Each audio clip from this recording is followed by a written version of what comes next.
This Dynamo routine, it is literally 3 clicks and all of those Featureline elevations are labeled.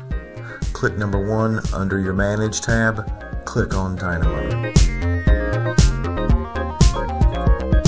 Click number 2, select the Z Featureline routine in the folder where you stored it.